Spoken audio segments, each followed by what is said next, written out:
Yo, welcome to this week's episode of Musical Show where I talk about music for way too bloody long. So let's start off with a couple projects I missed, which I caught up with. Starting off with Green Tunnel with self-titled Green Tunnel EP, which is brilliant. It's beautiful and the inspiration from Sigur Rós, which is pretty clear, is really nice. I just love the band so much, so it works. The vocals are usually decent, and the instrumentals, when they don't go on for way too long, are amazing. But some songs are bona fide covers, which make them automatically not perfect. Because I hate covers. Just make your own song. I don't want to hear a song that already exists.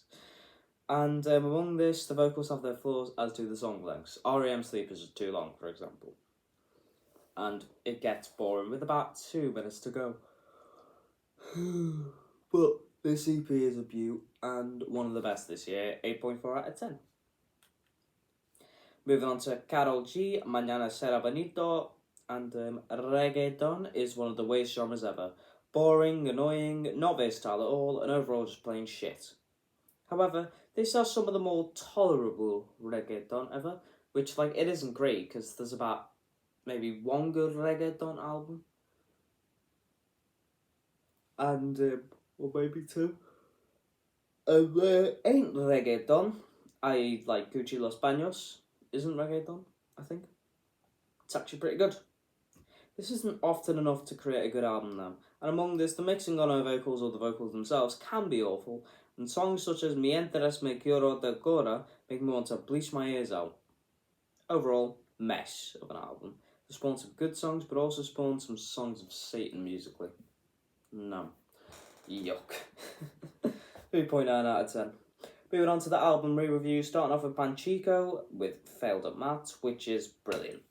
The instrumentals are outstanding, and in 20 years, the band have still not lost their touch, although most of this probably hasn't been recorded in recent times. Say, Gwen Everest was even on the demo tapes, so that must mean it was created in the late 90s, early 2000s.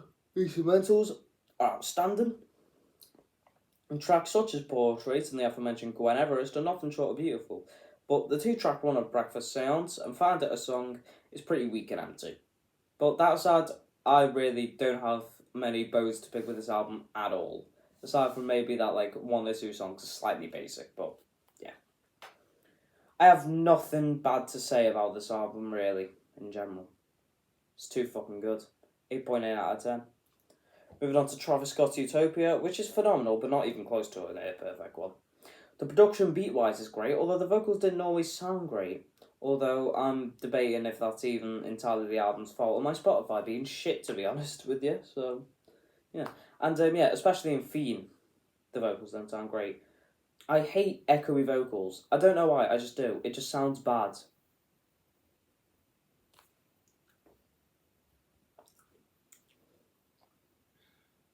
Fiend in general seems like an anticlimactic track and a bit of a misstep, as the beat drop is kinda ass. Amongst this, tracks such as Topia Twins are insanely basic and others just shouldn't have been on the album. Del Resto Echoes was just a Beyonce song and K-pop was just a Bad Bunny song and they just didn't fit the vibe. Among this, Circus Maximus is nothing more than a mid-interpolation and Modern Jam feels a bit lazy. And Tizo Touchdown absolutely carried. God's Country sounded better as a Kanye leak, and that one felt lazy as well. And it doesn't add anything compared to how the other leak lost forever. And was already an amazing song, so yeah. That being said, I admire the eclectic feature range, and I think all of them are amazing. Even Rob 49 on Topia Twins, despite the lack of lyricism, is just plain fun and funny as fuck. So there you are. The production is amazing throughout. The beats are pretty much fire every single time, aside from the few that are plain lazy or empty. And Travis had some great performances with that. One thing I did mention about Monster Jam is that the beat's empty as fuck as well. I just don't like the beat at all, and it's just a demo beat. Lazy. Ew, just make your own. This album has incredibly high highs, such as Sirens, Meltdown, and Telekinesis, and Lost Forever. But it does have some, not low lows, but it has lows such as K-pop, God's Country, Circus Midsummers. I just don't like Circus Maximus at all. And yeah, despite it growing off me, it's still fucking amazing. 8.7 out of 10. 8.8 out of 10, actually. Moving on to Naz's Magic 2. Get off. Which is also brilliant. The beats from Hit Boy are top notch throughout, even if some should slow it down, the Black Magic were basic. What this all really means has to be one of the best beats I've heard all year, for example. But this did have some whack bars. We need to bring back the headings, really? Among this, as previously mentioned, some beats are basic and 50 Cent's performance wasn't the best. It isn't as bad as most people say though, it's just alright. These issues happen fairly often, but they weren't too much of a hindrance, especially the basic beats, because, like, as basic as they are, they were still fucking fire. So yeah, they ain't as big as of an annoyance as it sometimes is, and overall this album is a gem. 8.5 out of 10. Moving on to Baby Rose with Through and Through. Baby Rose is one of the best voices I've ever heard, period, that it amplifies the fantastic production here, especially on tracks such as The Open to Go or the best song Nightcap. It's solid enough lyrically, and while it can be basic, it's insanely beautiful. However, with its basicness comes the odd dud, such as Fight Club. You can tell I've only just woken up. The instrumentals are second to none, as is the Smino feature, as brief it is on I Won't Tell. I'd be lying if I said I just didn't love this album. It's beautiful, the production's beautiful, the instrumentals are beautiful, the voice is beautiful. 8.4 out of 10.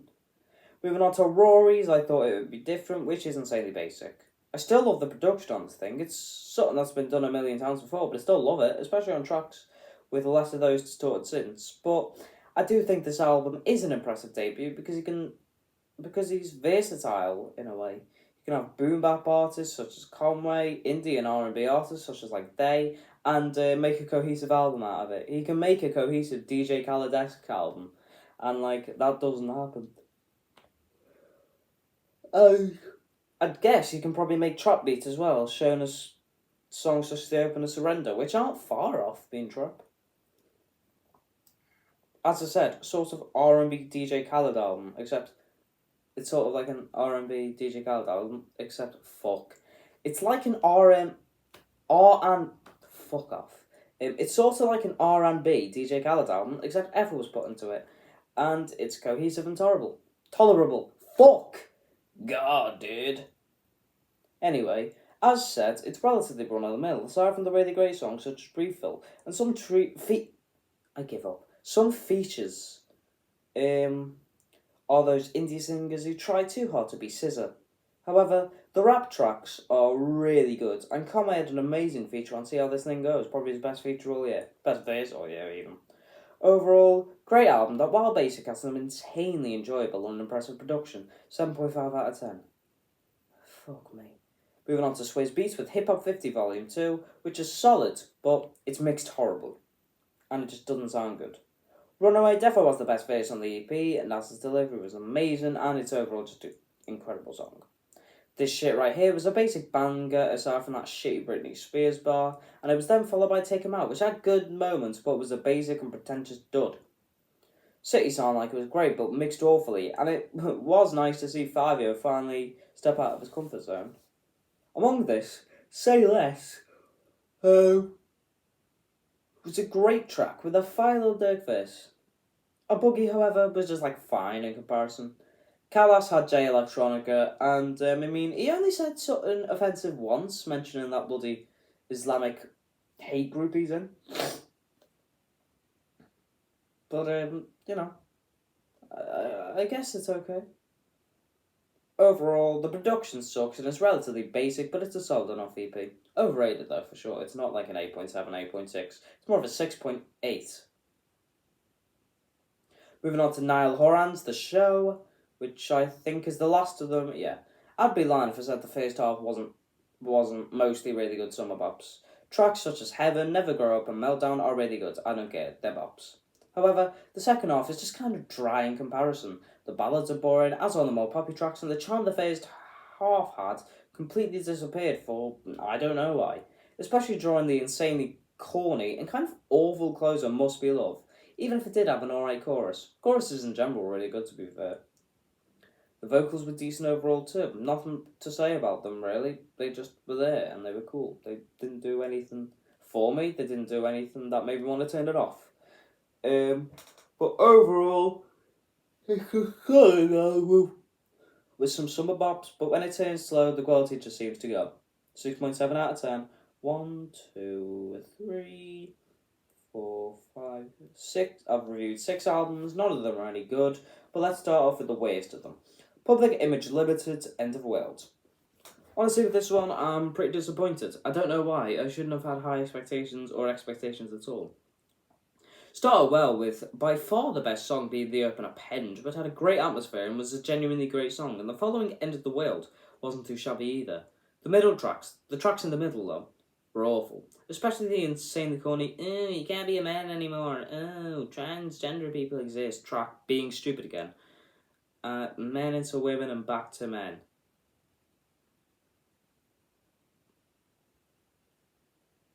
Okay. I could not care less for your transphobia. I don't really want to hear it, but cool. And for one, you could be a normal man, just get off TikTok. No one really cares in the real world unless you just suck as a person. Which sadly a lot of people do, and for two, just let people live their lives, who gives a shit. But John Lydon just wants to please his dick-riding conservative fan base, and it was also at this point that the quality of the instrumentals took a nosedive, and the lack of vocal talent remaining in a now 67-year-old John Lydon really became apparent. Among this, there were experiments here and there that just didn't work and were insanely corny and terrible. There was a little positive to say around the midpoint of the album, but it does end well with a beautiful closer, Hawaii. Overall, starts and ends well. First 2 tracks, final 2 tracks, great. Everything else apart from like maybe 1 or 2, awful. 4 out of 10. Moving on to A Trippie Redd's A Love Letter to You 5, which is an absolute step up from the god-awful Mansion music in every way, but Trippie's bit as fuck. This still isn't great at all. Instrumentals were mostly fun and sort of sonically interesting for him, and the vocals were either awful or alright. And even the Kid Leroy's feature was good. The song with Kid Leroy was insanely well produced and by far the best song on the album. Tracks such as Praying for Love are kind of beautiful, and I'm Mad to Be shows that Trippie has decent beat selection every now and then, but Lil Wayne absolutely carried. However, the highlights aren't as high as they could have been, and tracks such as Helicopter and Closed Doors are awful and intolerable, and made worse by Roddy Ricch and Tommy Lee Sparta. Trip Ignite was also a mid-range song that was insanely unneeded and insanely bland. At least the album does follow the title's promise to be a love letter, even though he's a bit of a cheat. Ooh. Couldn't stay loyal to his ex, that's on the mixtape twice. It's just sad as fuck. Disingenuous art mixtape. Kind of fucked up, isn't it? Overall, tape at best is solid and at worst is intolerable, and it makes a bad experience as there were more lows and highs. Disappointed as fuck in the person and the album, 4.2 out of 10. Moving on to Jungle's Volcano, which feels like just boring background music in some type of video game. The aesthetics he's trying to go for is executed poorly, and tracks such as Problems are horrendous, and the highlights such as the opener, Us Against the World, which are solid and weren't many. Instrumentally, it's a bore, and vocally, it was just okay. That's the main issue with the album. It's just okay and nothing more. It doesn't do anything for me. It's not made in an interesting way. It's just a bore and unfinished and just made. It's made. I've forgotten every note of the album already. 5.2 out of 10. Moving on to Unfinished Business by Fredo. And first off, My Story is actually a pretty good daily dubby. 9 minutes of rapping. That's respectable. And it's also just a good song. Could have used a beat switch though. Maybe. Second off, other highlights include how good the beats are on some tracks, especially in like Everybody Knows, and Fredo's rapping was solid throughout. But after the first song, the lyricism really falls off a cliff. Here's some bars for you. Call my port the terrorist, car it's the 911. And, you ever shared a bed with your little bro? That's 2 and tell. He's farting every night, my man, I can't lie, it proper smells. I'm not done, there's one more. So she said she's on the pill, but I'm not in her grill. They were funny, but they were shit. Amongst this, the feature sucked, especially like Tiggs to Author on scoreboards, and some beats were repetitive, such as the one on like 3:15. The quality definitely tailed off towards the end too, and it's a mid-album overall, but not without great songs, and by UK hip-hop's pretty low standards, it's actually pretty alright, 5.3 out of 10. Moving on to Sundial, which, let's get the elephant out the room. Balloons is terrible, No Name is a horrible person, as is Jay Electronica for the shit he said on the verse. Bro dated a Rothschild and dissed the family for the bullshit Nazi conspiracy theory shit that they're still doing, the whole controlling the bank shit. Like, no, it's bullshit. You're 46, not an edgy 14-year-old. Holy fuck. He also called the Ukraine war a joke. That was pretty cool. Yeah. And No Name justified it by saying it's trying to alienate a white fan base because she does not like white people. Would you rather have white fans or no fans, No Name? And if you say no fans, you're a complete fucking idiot. Amongst this album is just boring as fuck. The instrumentals are drab, they're dull, No Name's rapping, dull as fuck, just a waste jit, and overall, this album is just mid as fuck. And Balloons also is there. You know, that insanely anti-Semitic song I just went on a rant on. So overall, No Name's a scumbag, and this album is made 5.5 out of 10. Moving on to The Hives, which is the best album of the week by far, and the only good one, with the death of Randy Fitzsimmons. This album excelled production-wise, where it was nothing short of outstanding, and it matches the punky nature of the music perfectly, especially in tracks such as The Bomb. However, it is quite run-of-the-mill instrumentally, aside from a couple of tracks such as The Way the Story Goes, and lyrically, it got more and more corny as the album went, and the sort of epitome of brown boy corniness is also The Bomb.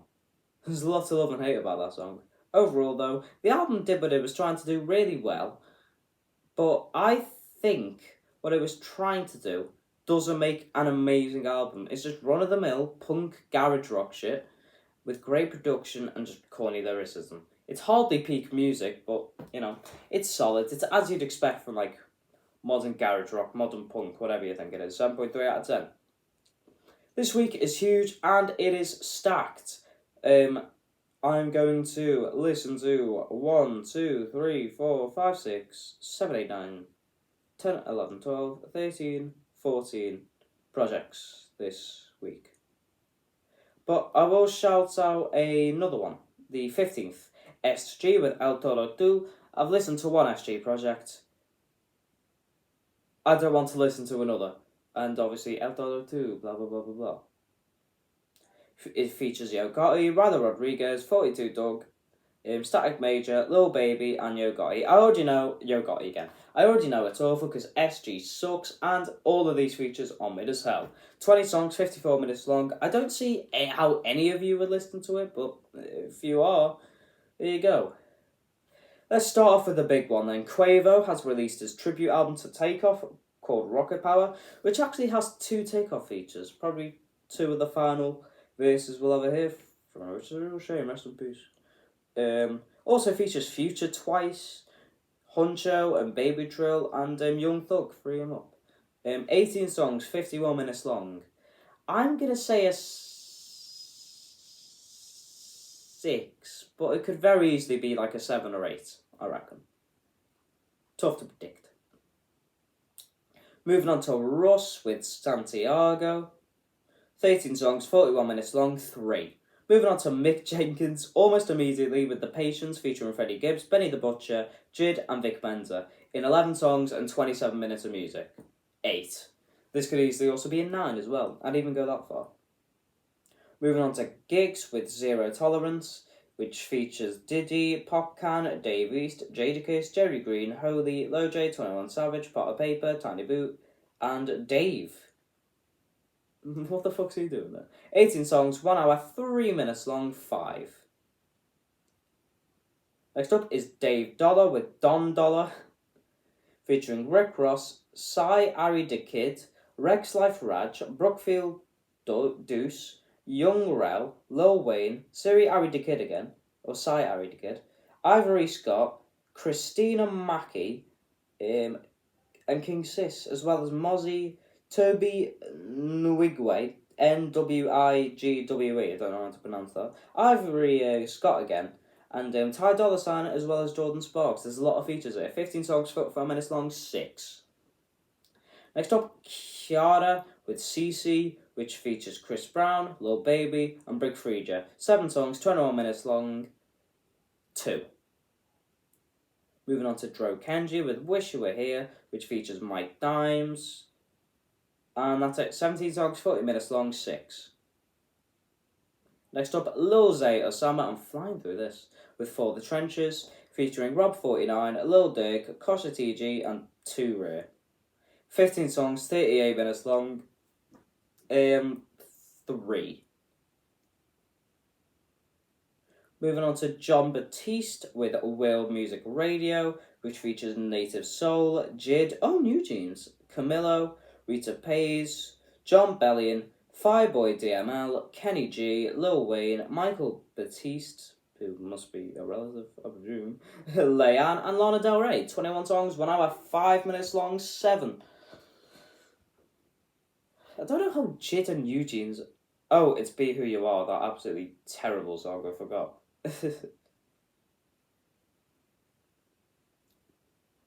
Next up, Hard Rock with One of One, which features BMYX and Filthy, and it's meant to feature Star Baby, but that song is blocked. And it's probably going to be mid, so I'm just going to skip it, because I literally can't be arsed, and I've got 13 other albums to listen to, so getting rid of one, even if it's for a petty reason that I could easily solve, I just think is worth it. I've got too much to listen to, and it'll let a weight go off my shoulders, and it's probably going to be mid, so it's not really worth it. I don't know whether I predicted the Jon Batiste album rating, but 6. Moving on to Leon Thomas with Electric Dusk, featuring Benny the Butcher, Ty Dolla $ign, and Victoria Monet. 12 songs, 39 minutes long. Fuck it, 8. Go on. We haven't had any great albums, so we need some. And we're probably going to get one with Genesis of Wusu Struggler, which features no one. 11 songs, 38 minutes long, 8. And finally, Hozier with Unreal on Earth, which features Brandy Carlisle. 16 songs, 1 hour, 2 minutes long. It's going to be a 7. So there you are. Finally, we're getting some good albums this week, and they all seem to be coming this week. So, yeah, I'm going to start off now. I'm going to listen to the ones I want to listen to, get them out of the way, and just deal with the rest of them later on this week.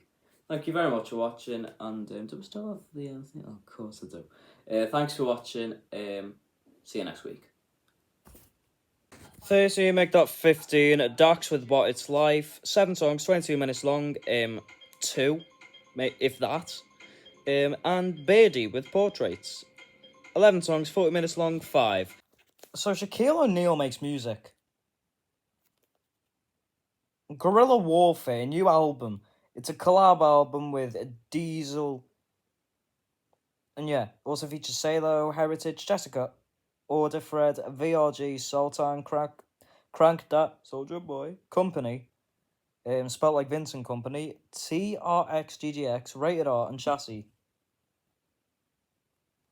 10 songs, 81 minutes long. Just for the jokes, I might just listen to this. Fuck, I've already done 5 albums today. I'll just have to go with it. You already know, usually I only listen to the albums once. Sometimes I do it twice if I feel like I need to.